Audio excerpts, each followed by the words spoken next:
welcome. It's your man DBG from the Poster Boys. Welcome to Elephant Man Podcast Radio Network. Grown man conversation dealing with the elephants in the room. And I got back. I'm back. I want to just talk to you about covert and overt. I'm reading some definitions about that. Covert and overt. What is covert and overt? Covert means not openly acknowledged or displayed. Synonyms to covert is underground, undercover, hidden, under the table, stealthy, right?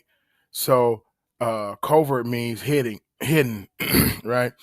A lot of times people deal with covert. I think even the point of politically correct, having a politically correct mindset can be covert because you're not really sharing and expressing your true feelings. So it can be a covert mindset. Overt is the opposite. Overt means shown openly, plainly, or readily apparent, not secret, not hidden. The synonyms for that is noticeable, open, or clear, or obvious, right? So a lot of times we might have different things that's covert and different things that's overt. Even in our government, this is my opinion, I believe that it is a hidden government, right? We're on the surface as Democrats and Republican and all of that, but I really believe underneath all of this is secret government that's ran. I believe presidents are groomed and not elected.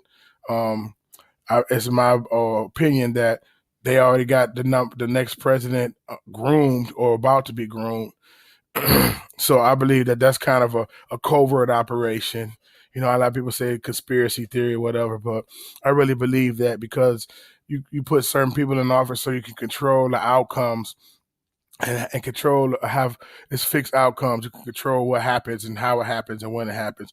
Also, too, a lot of politicians be diplomatic, right? So they might not really feel a certain way. They might tell you they're going to do one thing to get you to believe them or vote for them or back them, but then they do something totally different, right? Underneath, it's a covert operation.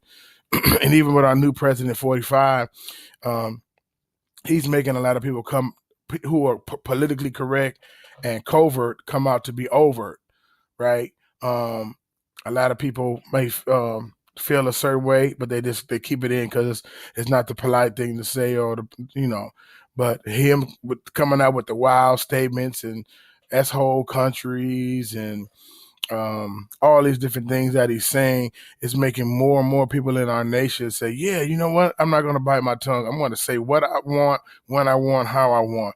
And racism is just oozing through this country. And it's no shock to me and many, this country was founded off of racism and white supremacy.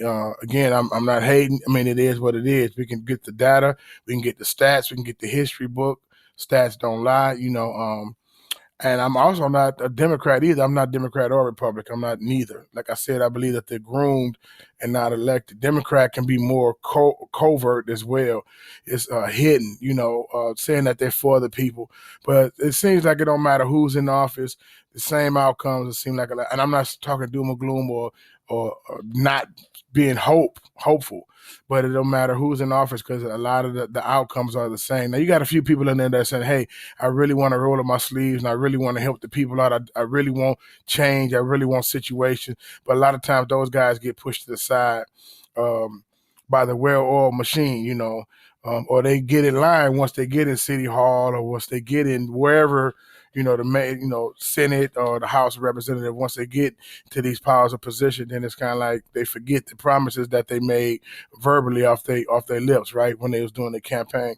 So even with Clinton, they always say Bill Clinton was the first black president because he went on Arsenio Hall and played the saxophone and did all kind of things. And he looked like he was forced, but him under his administration, they did the 3 strike laws. It was a lot of things that went under the table under his administration. So on the surface, you're smiling and waving and you're happy, but underneath, you're doing a lot of crazy stuff. So that's like covert operation. You know what I mean? So you kind of say, which one is better, covert or overt?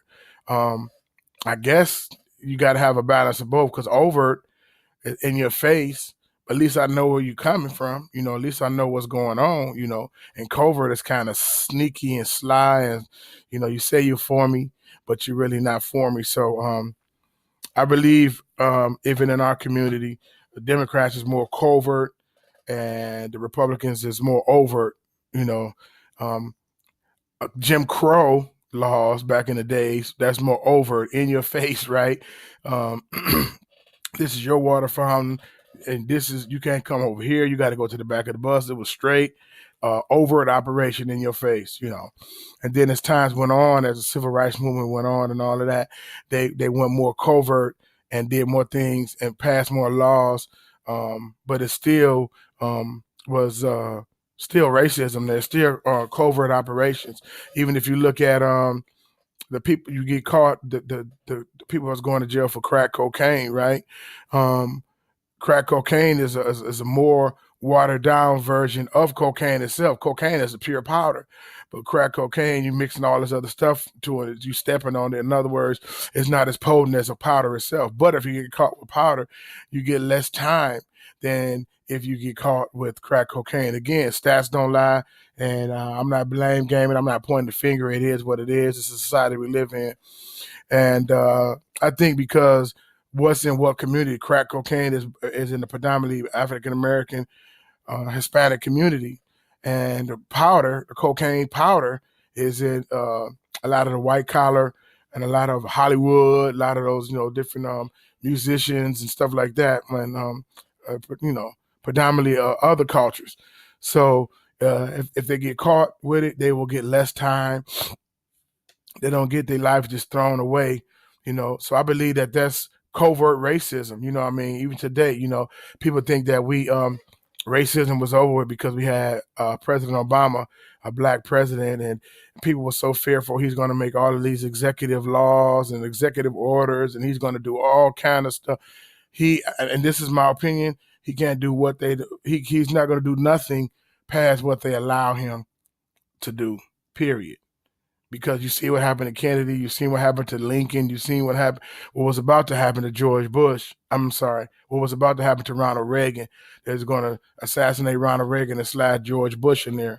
But because they couldn't kill Ronald Reagan, they let him finish out his term. Boom, slide George Bush in. Boom, and then he did what he had to do. Right? They just waited,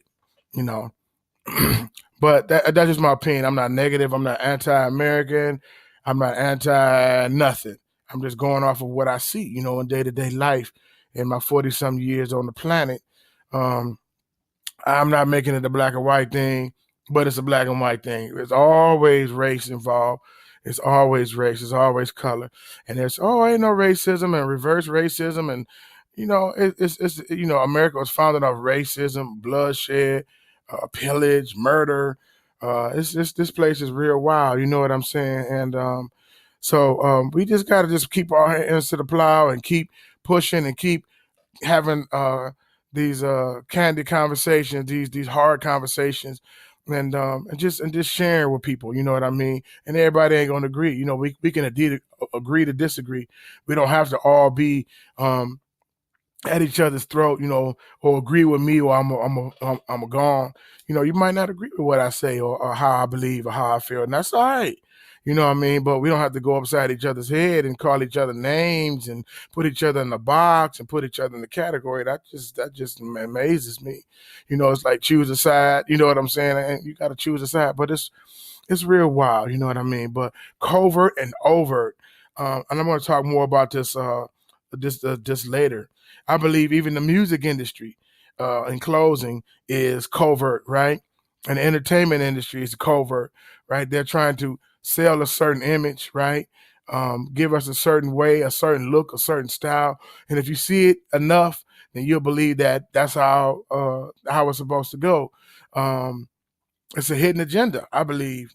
The music that we listen to, I mean, we killing each other, we murdering each other, we taking drugs, we fornicating, we doing all kind of stuff in our music, and we saying it's entertainment, but no, it's not entertainment. It's an agenda behind it. And I'm not beating up on nobody because for over 15 years I did the music. It was a badge of honor to get that parental advisory sticker on my albums, on my music, right? But when you know better, you do. When you do better, you know better, you do better, right? And so, I mean, it is what it is. I just really, really believe that the music that we listen to, I'm not blaming it on the music that we listen to. And we always like to point the finger at the artist, but I like to say, okay, who running the the record companies, right? The record company execs, who's behind the scene. I'm not blaming them either. It's a joint effort. The artist got to sign his name on the dotted line, but then the record exec got to say, I approve this message going over the airwaves into your community. You're talking about Percocet, drugs and alcohol and illicit sex. I'm in love with the cocoa, and I got it for the Lolo. I mean, that's talking about that's promoting cocaine, right? Creating buying and selling and cocaine and drugs in our community, right? And so and then we have low jobs in our area. We got high unemployment rate. So I mean, we gotta eat, we gotta survive. So we hear these songs, and they subliminally go in our minds and our heart. And I believe, and the Bible says, "As a man thinketh in his heart, so is he." So when we hear these different things, and then we go take action. You know what I'm saying? And so the music can be covert. It can be a covert operation. It's a hidden agenda. You know what I'm saying? It's coming off as entertainment. It's feeding a few people. Yeah, you can, a lot of the artists, they envied, they get the front row seat to the All-Star game, and they can go fly to the Super Bowl or whatever. But still, in the end, it hurts the masses. It hurts the majority of us, who not going to get to that level. And so I'm gonna talk more about that later. Covert and Overt. It's your man DB from the Poster Boys. One Lord, one faith, one baptism. Get back with me. Subscribe. Hit the like buttons. One. Perfect.